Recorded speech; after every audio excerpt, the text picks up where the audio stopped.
Okay, so to show you again, we're going to take our string winder on string number 2. We're going to strum the string, make sure we're getting lower, and we're going to loosen it a lot so that we've got plenty of slack so it doesn't pop on us when we go down to the bridge. All right, so we've loosened that. We're going to come down to the low bridge. I'm going to show you where the keys are. We've already done this one. Now we're going to go to this and we're going to take our string winder. We're going to come in here. And we're going to ruin our guitar. We're going to loosen that up real good. Pop that key out like that. Set it aside. We don't want to lose it. I've done that before. We're going to go ahead and loosen that. Come back up here.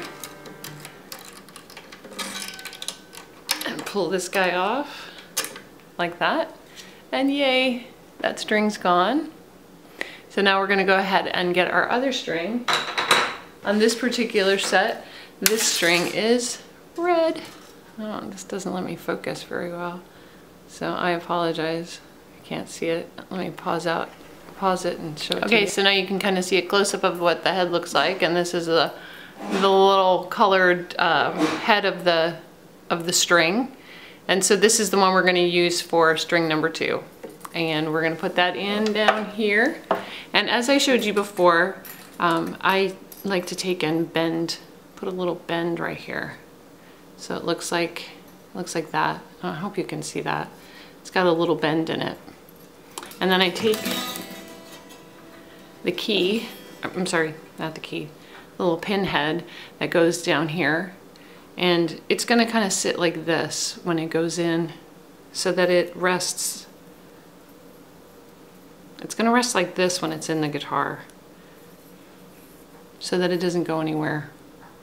All right, so when I go to put it back in here, it's gonna look like that. So I hope that gives you some idea of what I was talking about. So when I do go to put it in here, I'm gonna slide this in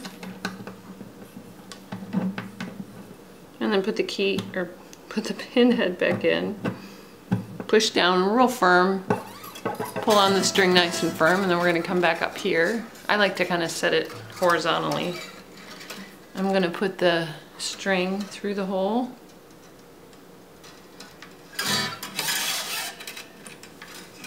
And then I'm going to put my hand like this, perpendicular to the guitar. I'm going to give it tension like I did on the first string, but just a slight bit more. So a little bit more slack. Then I'm going to bend this string like I did before, so it's straight up. I'm going to put my finger here as a guide. I'm going to get my string winder. I'm going to set it here, and I want to make sure that I wind the string. Oh, I was going the wrong way. I want to make sure I wind the string so that it is winding towards the center. We want them all to go towards the center. I'm going to keep this guy facing straight up. I'm keeping my finger guiding the string. Alright, it's wrapped around twice now. We only want it to wrap around once more. There it is. All right, now my pin's starting to pop down here. Let me show you. So this is starting to pop, so I'm going to give it a push. That's fine if it makes that noise. That's nothing. And my string has enough tension. It's at 3 wraps, so that's perfect. So there we are. And it's going to make noises like that. That's perfectly normal. It's wrapped around 3 times. That's exactly where we want it. We're going to give another push down here, and then I'm going to start tugging on the string just gently. Give it some tension, kind of stretch out the string because it's new. This helps it to stretch out a little bit, because otherwise it's going to be stretching on you for days.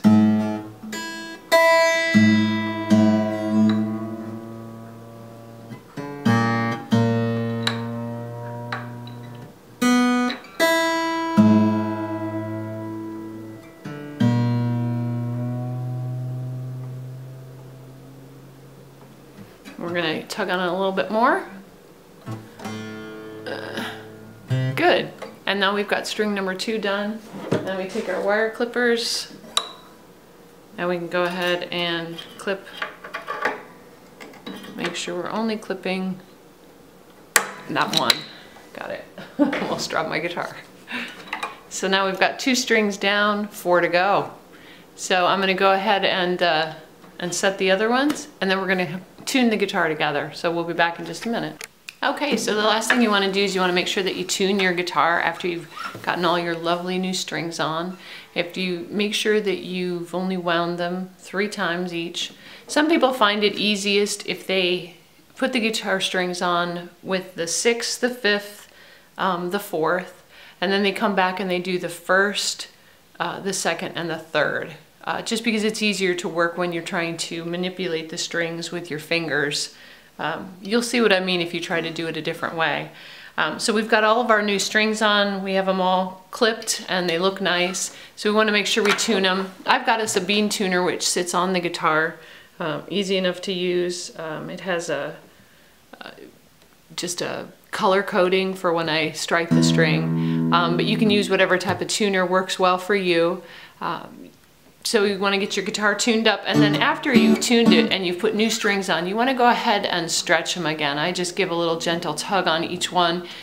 It helps to stretch out the strings so that they don't go out of tune as quickly, so that after you've tuned it, stretch them again, retune it, because they're going to go out of tune pretty quick.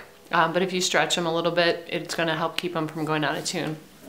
Another thing I do is also polish my guitar. You can get all different kinds of guitar polish, use whatever you want. Just spray it on the rag, and then you take the rag and just kind of rub it around. It helps get rid of your, I don't know, because I have my arm on my guitar, a lot of junk gets left on the guitar, so you want to just go ahead and polish that. I do it often, but I also do it every time I change my strings. Keeps it looking nice from looking grungy and from having all kinds of stuff left on it. But I know other guitar players that every time after they play, they polish their guitar. So you might want to think of that too. So anyway, I hope you enjoyed that tutorial on how to change your strings. If you have any questions, please feel free to leave them in the comments and I will do my best to answer your questions. So hope you have a great day.